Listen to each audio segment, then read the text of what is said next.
pantheon ng pelikulang Pilipino, iilang bituin ang nagningning ng may tindi at katatagan na katulad ng kay Charito Solis. Bilang isang premyadong aktres na produkto ng ginintuang panahon ng LVN Pictures, inialay niya ang mahigit 4 na dekada ng kanyang buhay sa sining ng pag-arte, kung saan kinilala siya hindi lamang bilang isang bituin, kundi bilang isang institusyon.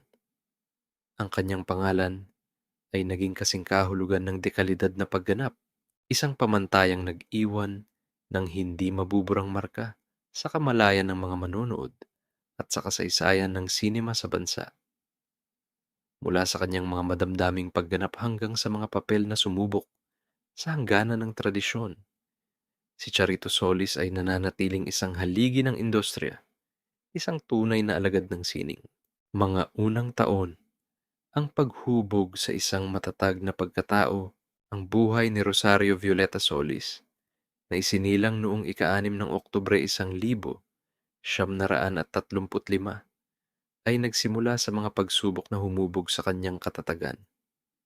Sa murang edad, kinailangan niyang harapin ang isang masalimuot na sitwasyon sa pamilya. Dahil sa pagkakasakit ng kanilang magulang, hindi na nito nagawang alagaan ang kanyang mga anak.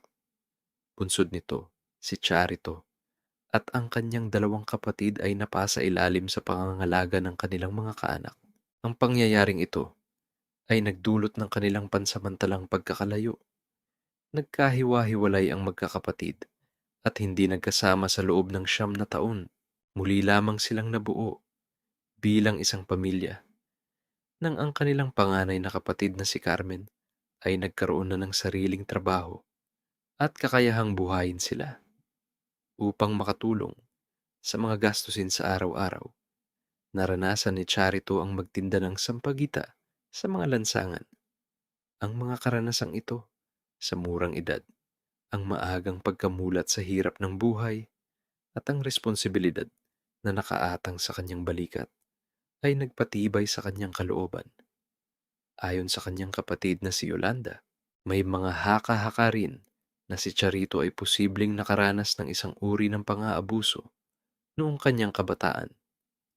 Bagamat nananatiling isang sensitibong bahagi ng kanyang nakaraan, pinaniniwalaan ng kanyang kapatid na ang mga mapapait na karanasang ito ang maaaring naging dahilan kung bakit si Charito ay lumaking isang palaban at matapang na babae, hindi natitinag sa anumang hamon na ihain ng buhay. Ang pagpasok sa LVN Pictures at pagsilang ng isang bituin noong 1954 sa edad na 19 habang nag-aaral sa University of the East, isang pagkakataon ang kumatok sa kanyang pintuan sa pamamagitan ng kanyang tiyuhin na si F.H. Constantino, na isa ring kilalang direktor. Siya ay ipinakilala sa matriarka ng LVN Pictures, si Doña Narcisa Sisang de Leon. Nang mga panahong iyon, aktibong naghahanap ang LVN ng isang bagong mukha na ipapareha sa premyadong aktor na si Jaime de la Rosa para sa isang pelikula. Sa una, nag-atubili si Charito na pasukin ang mundo ng pag-arte. Subalit, nakita ni Doña Sisang ang isang di matatawarang potensyal sa dalaga, isang kakaibang karisma at lalim na bibihirang matagpuan. Dahil dito, naging pursigido ang matriarka na kumbinsihin siyang tanggapin ang alok. Ang kanyang unang araw sa set ng pelikulang Niña Bonita, 1955, ay naging isang malaking pagsubok. Ang eksenang kailangan niyang gawin ay ang tumalon sa isang swimming pool. Ngunit mariin siyang tumanggi dahil sa takot na baka tumama ang kanyang ulo sa ilalim nito. Ang insidenteng ito ay nagdulot ng pagkadismaya sa direktor at sa mga crew na agad nagreklamo kay Doña Sisang. Gayunpaman, sa halip na pilitin ang baguhang aktres, ipinakita ng pinuno ng LVN ang kanyang pangunawa. Sinabi niya sa produksyon na hindi nila maaaring obligahin ang isang artista, lalo na't isang baguhan, na gawin ang isang bagay na labag sa kanyang kalooban. Ang pangyayaring ito ay naging simula ng isang malalim na ugnayan sa pagitan ni Charito at ni Doña Sisang. Sa mga sumunod na taon, ang matriarka ng LVN ay naging isang tapat na taga-suporta at gabay sa karera ng aktres na palaging nakabantay sa bawat hakbang nito. Ang tiwalang ipinagkaloob sa kanya ay sinuklian ni Charito ng dedikasyon at husay, pagtatag ng karera, ang reyna ng drama sa LVN. Matapos ang kanyang launching film, sunod-sunod na ang mga proyektong ipinagkatiwala kay Charito Solis. Nakatrabaho niya ang mga pinakamalalaking pangalan sa industriya noong panahong iyon, kabilang sina Tony Santos, Rosa Rosal, Leroy Salvador, at Eddie Rodriguez. Mabilis na naging box office hit ang kanyang mga pelikula, tulad ng Ulilang Birhen, 1,956, 10,000 pisong pag-ibig, 1,957, Sanga-sangang Puso, 1,957, at ang klasikong Malvarrosa, 1,958. Sa loob lamang ng maikling panahon, kinilala si Charito bilang isa sa mga pinaka-bankable na dramatic star ng LVN Pictures. Ang kanyang pagdating ay nagdulot ng isang makabuluhang pagbabago sa direksyon ng studio. Bago si Charito, ang LVN ay mas kilala sa paggawa ng mga light drama at pelikulang may mga kantahan at sayawan. Subalit dahil sa kanyang angking husay sa pag-arte at kakayahang magpaiyak ng manunood, unti-unting nakilala ang LVN sa paglikha ng mga mas mabibigat at mas madamdaming pelikula. Ito ang naging panapat nila sa mahigpit na katunggaling studio, ang Sampaguita Pictures, na noon ay kilala sa kanilang hanay ng mga drama queen, habang ang reyna ng pelikulang Pilipino na si Gloria Romero ay abala sa mga light drama, at ang reyna ng LVN na si Nida Blanca ay namamayagpag sa mga musical. Si Charito Solis naman ang nagtatag ng kanyang sariling kaharian sa mga tearjerker. Ang kanyang kakayahan sa pag-arte ay nakipagsabayan sa mga kinikilalang drama queen ng Sampaguita na sina Lolita Rodriguez, Marlene Dowden, at Rita Gomez. Noong 1957, unang nominado si Charito bilang Best Actress sa FAMAS Awards. Bagamat hindi niya napanalunan ang tropeyo sa taong iyon, ito ay hudyat lamang ng mga parangal na darating. Noong 1960, tuluyan na niyang nasungkit ang kanyang unang FAMAS Best Actress Award para sa pelikulang Kundiman ng Lahi, 1959. Sinundan pa niya ito ng isa pang panalo ng sumunod na taon para sa pelikulang Emily, 1960. Ang dalawang magkasunod na pagkapanalong ito ay isang makasaysayang tagumpay. Si Charito Solis ang naging kauna-unahang aktres sa kasaysayan ng FAMAS na nakakuha ng back-to-back Best Actress Awards. Ang mga parangal na ito ang tuluyang sumesemento sa kanyang posisyon bilang isa sa mga pinakamahuhusay na aktres sa industriya. Mga pagsubok at pagbangon, panahon ng transisyon. Sa gitna ng kanyang namumunong karera, isang malaking pagbabago ang yumanig sa industriya. Noong 1961, biglang nagsara at tumigil sa operasyon ang kanyang home studio, ang LVN Pictures. Dahil dito, napilitan si Charito na humanap ng bagong landas. Pansamantala siyang lumipat sa sister company ng LVN, ang Dalisay Pictures. Ngunit hindi rin siya nagtagal dito. Nagdesisyon siyang mas makabubuti para sa kanyang karera ang maging isang freelance actress. Isang hakbang na nagbigay sa kanya ng kalayaang pumili ng mga proyekto mula sa iba't ibang produksyon. Sa panahong ito rin, nasangkot si Charito sa isang malaking kontrobersya na sumubok sa kanyang popularidad. Kumalat ang tsismis na nag-uugnay sa kanya sa nooy alkalde ng Maynila, si Arsenio Lacson. Noong 15 ng Abril 1962, pumanaw si Lacson dahil sa atake sa puso habang nasa isang hotel suite. Mabilis na kumalat ang walang basehang balita na ang alkalde ay namatay habang kasama ang aktres, bagamat walang anumang katibayan na nagpatunay sa malisyosong isyu, nakaapekto pa rin ito sa kanyang imahe at popularidad. Ngunit tulad ng isang tunay na kampeon, hindi nagpatinag si Charito. Muli niyang pinatunayan ang kanyang galing at nakabawi sa sumunod na taon. Noong 1963, nanalo siya ng kanyang ikatlong Famous Best Actress Award para sa pelikulang Angustia. Sa kabuuan ng dekada 60, bagamat hindi na siya palaging nangunguna sa takilya, nanatili siyang isang consistent na pangalan sa top 10 ng mga pinakasikat na bituin. Gumanap siya sa iba't ibang uri ng papel na lalong nagpakita ng kanyang malawak na kakayahan, kabilang ang Maria Dolores, 1963, Tatlong Mukha ni Pandora, 1963, Magda Sales, 1964, Lagablab sa Maribuhok, 1964, Claudia, 1966, at Ang Tao'y Makasalanan, 1966. Ang Tugatog ng Tagumpay, mga obra maestra, noong 1967, 12 taon matapos siyang magsimula sa industriya. Ginawa ni Charito Solis ang isa sa pinakamahalaga at pinakamalaking pelikula ng kanyang karera, ang Dahil sa Isang Bulaklak, sa ilalim ng Nepomuceno Productions. Ang pelikulang ito, na idinirehe ni Luis Nepomuceno, ay itinuturing na isa sa mga pinakamahusay na klasikong pelikulang Pilipino. Ang kanyang pagganap bilang Margarita ay kinilala bilang isa sa kanyang pinakamahusay sa buong karera niya. Dahil dito, ginawaran siya ng Best Actress Award sa prestihiyosong Asian Film Festival.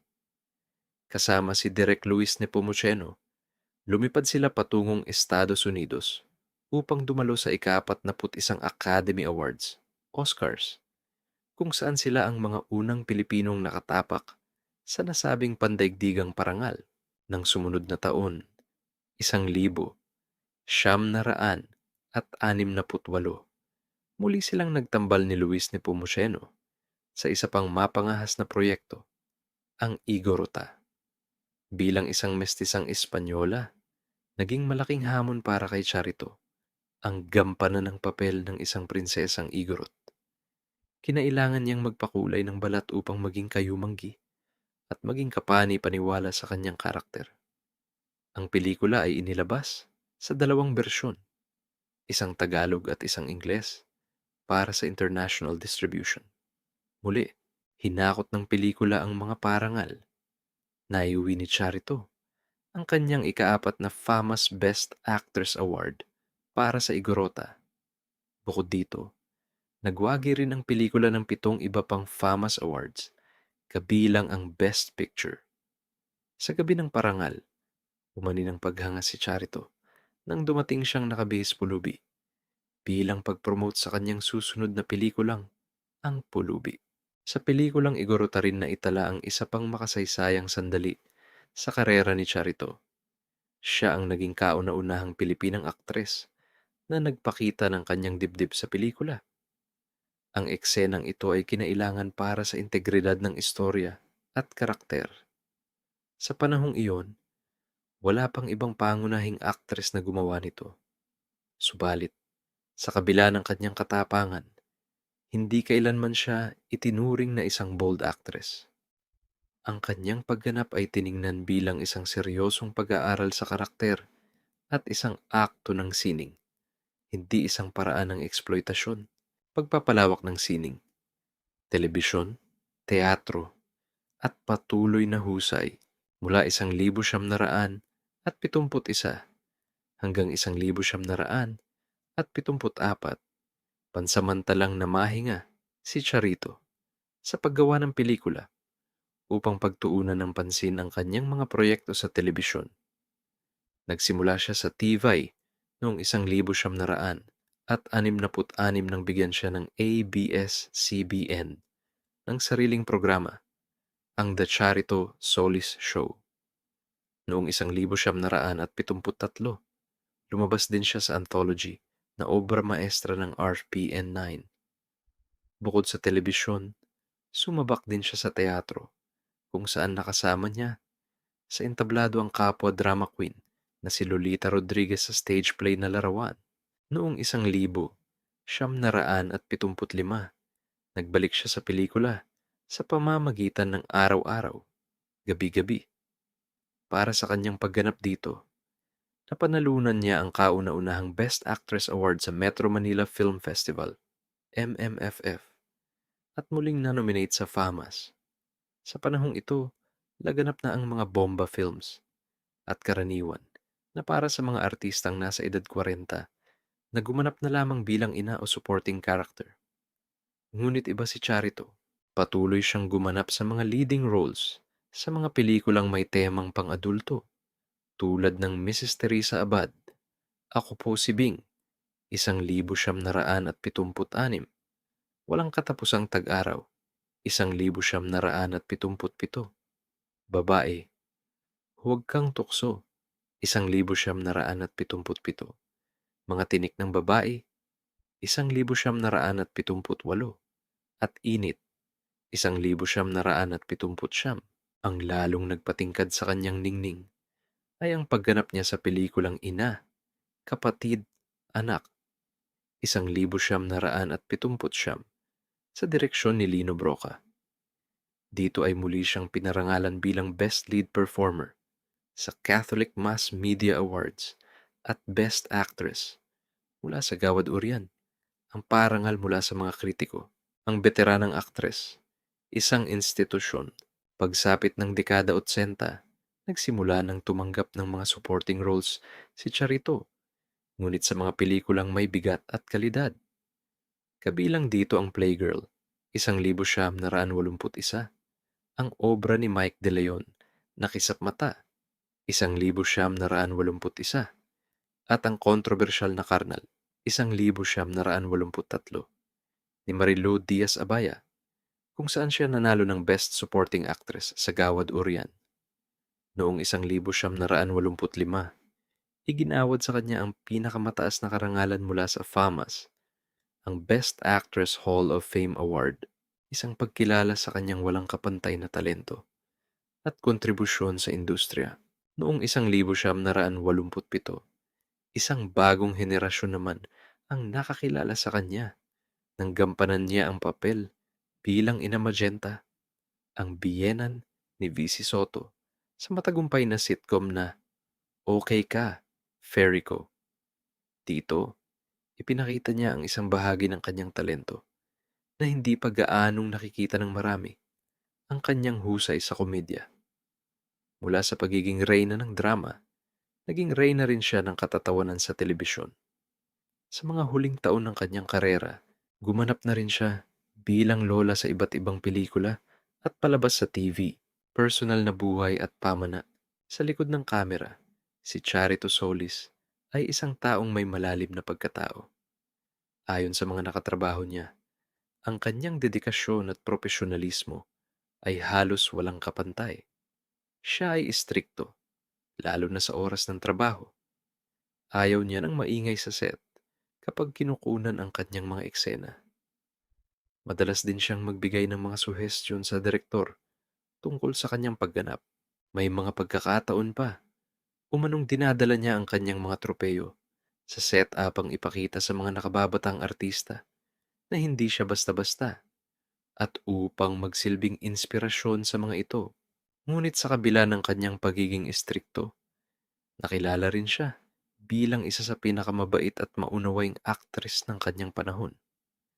Mahusay siyang magluto at madalas na naghahanda ng pagkain para sa kanyang mga kasamahan sa produksyon.